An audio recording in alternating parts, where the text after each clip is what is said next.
एक लड़का DM office के बाहर बैठा हुआ था, छिपकर यह देखने के लिए कि कब एक लड़की मुख्य दरवाजे से बाहर आएगी, ताकि वह उससे बातचीत कर सके और अपने दिल की बात कह सके। कई घंटे बीत गए, लेकिन वह लड़की नहीं आई।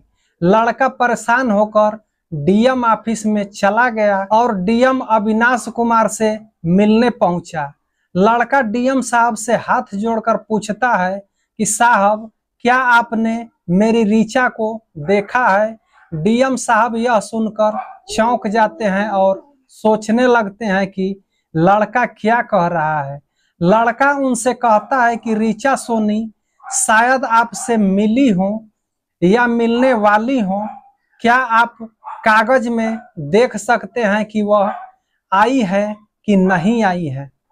डीएम साहब को यह बात अटपटी लगती है, लेकिन वे कागज चेक करते हैं और देखते हैं कि रीचा सोनी वहां से जा चुकी है। हालांकि रीचा सोनी मुख्य दरवाजे से नहीं बल्कि पीछे के दरवाजे से निकली थी, ताकि वह मीडिया से बच सके, लेकिन मीडिया से वह बच नहीं पाई। लेकिन जब मीडिया ने इस कहानी को लोगों के सामने पेश किया तो लोग चौंक गए। इस घटना के साथ कई पुरानी कहानियां भी सामने आ गई, जिन्हें लोग भूलने की कोशिश कर रहे थे, लेकिन भूल नहीं पाए थे। नमस्कार दोस्तों, आपसे निवेदन है कि वीडियो को पूरा देखिएगा।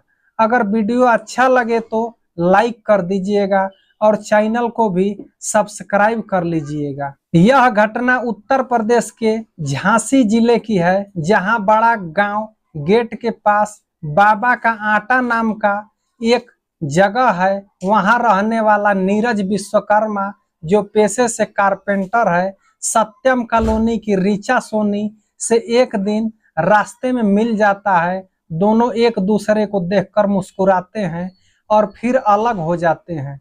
नीरज बार बार उस मोहल्ले में चक्कर लगाने लगता है ताकि फिर से रीचा से मिल सके। धीरे धीरे दोनों एक दूसरे को देखने और बातचीत करने लगते हैं और उनकी दोस्ती प्यार में बदल जाती है।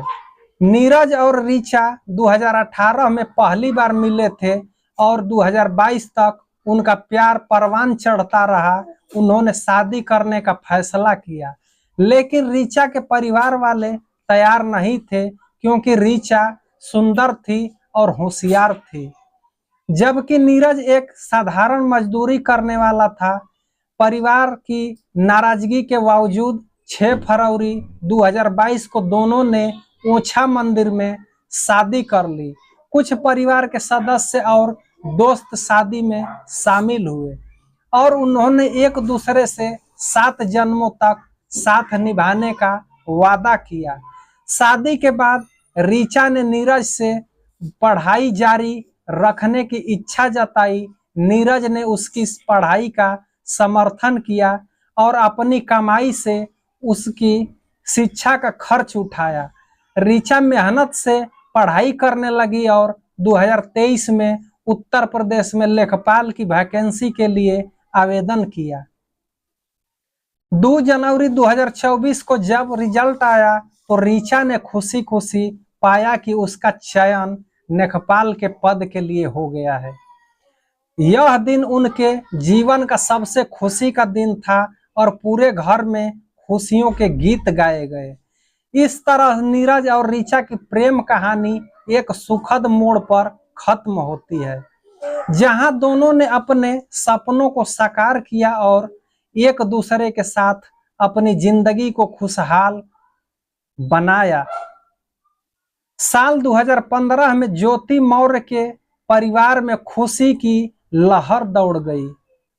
ज्योति ने यूपीएस की परीक्षा में शानदार रैंक हासिल की और उन्हें एसडीएम का पद मिला। उनकी जिंदगी अच्छे से चल रही थी, लेकिन समय के साथ साथ उनके अलग अलग जिलों में पोस्टिंग होने लगी। 2020 में उनकी मुलाकात एक पुलिस अधिकारी से हुई और उनकी दोस्ती प्यार में बदल गई। जब उनके पति आलोक मौर्य को इस बात का पता चला, उन्होंने मीडिया के सामने अपनी कहानी बताई।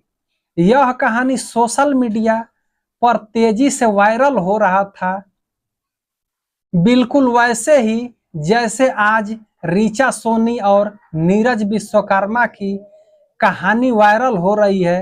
नीरज और ऋचा की कहानी भी कुछ इसी तरह की है। नीरज एक कारपेंटर है और ऋचा ने लेखपाल की परीक्षा पास की थी। ऋचा और नीरज की मुलाकात 2018 में हुई थी और 2022 में उन्होंने शादी कर ली। शादी के बाद ऋचा ने अपनी पढ़ाई जारी रखी और लेखपाल की परीक्षा में सफलता पाई। 2018 जनवरी 2024 को ऋचा ने नीरज से कहा कि वह कॉलेज जा रही है और फिर वह वापस नहीं लौटी। नीरज ने उनकी तलाश की और अंत में पुलिस की मदद ली। पुलिस ने ऋचा को ढूंढ निकाला, लेकिन ऋचा ने नीरज के साथ रहने से इनकार कर दिया।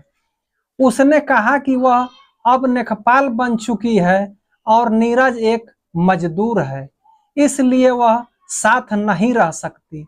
नीरज ने ऋचा को मनाने की कोशिश की, लेकिन वह नहीं मानी। मामला फैमिली कोर्ट तक पहुंच गया, लेकिन सुलह नहीं हो पाई।